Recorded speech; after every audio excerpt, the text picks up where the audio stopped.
కిరణ్ తన చేతిలో ఉన్న తుప్పుపట్టిన తాళం చెవిని చూస్తూ కన్ఫ్యూజన్లో ఉంటాడు. దానివైపే చూస్తూ ఆలోచిస్తూ యాటిక్కా అని అనుకుంటాడు. మళ్ళీ అదే అమ్మాయి నవ్వు దూరం నుంచి వినిపిస్తుంది. ఆ పాప కిరణ్ వైపు చూసి పైకిరా అన్నయ్యా అని అంటుంది. వాతావరణంలో మంచు ఇంకా ఎక్కువ అవుతుంది. గాలి గట్టిగా వీస్తుంది. కిరణ్ ధైర్యం చేసి ఇంటి లోపలికి వెళతాడు. కిరణ్ టార్చ్ పట్టుకొని మెట్లెక్కుతాడు.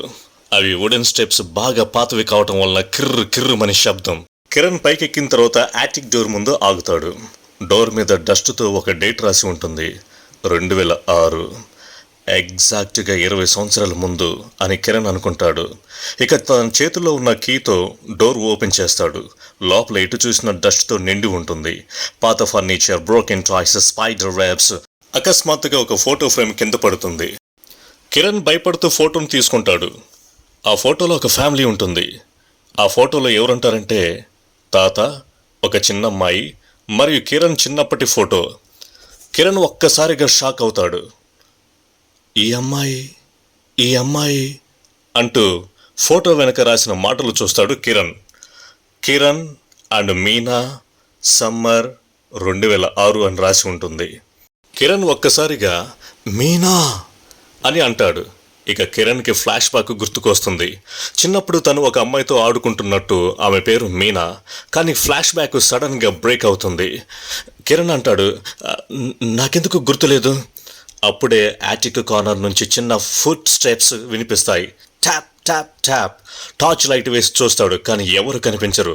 అయితే గోడ మీద ఫ్రెష్గా రాసిన వర్డ్స్ కనిపిస్తాయి, నేను ఇంకా ఇక్కడే ఉన్నాను. కిరణ్ గుండెల్లో భయం మొదలవుతుంది. కిరణ్కి వాల్ పక్కనే ఒక వుడెన్ బాక్స్ కనిపిస్తుంది. అదే కీ ఈ బాక్స్కి కూడా సెట్ అవుతుంది. కిరణ్ బాక్స్ను ఓపెన్ చేస్తాడు. ఇక లోపల ఏముంటాయంటే ఒక ఓల్డ్ డైరీ, ఒక రెడ్ రిబ్బన్, ఒక న్యూస్ పేపర్ క్లిప్పింగ్.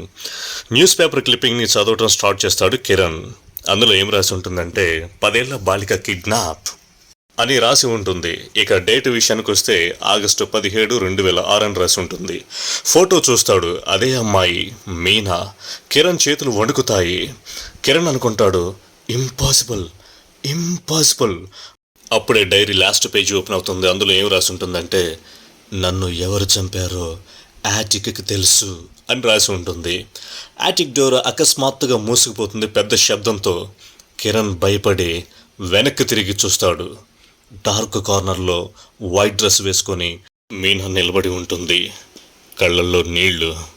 ఫేస్ క్లియర్గా కనిపిస్తుంది కిరణ్కి. మీనా మెల్లగా చెప్తుంది, అన్నయ్య నాకు న్యాయం చెయ్యి. మీనా కిరణ్తో మాట్లాడగానే కిరణ్ షాక్ అవుతాడు. కళ్ళు పెద్దవి చేసి మీనా వైపు అలాగే చూస్తూ ఉండిపోతాడు. తర్వాత ఏం జరిగిందో తెలుసుకోవాలంటే ఎపిసోడ్ 3 వినాల్సిందే. Until then bye.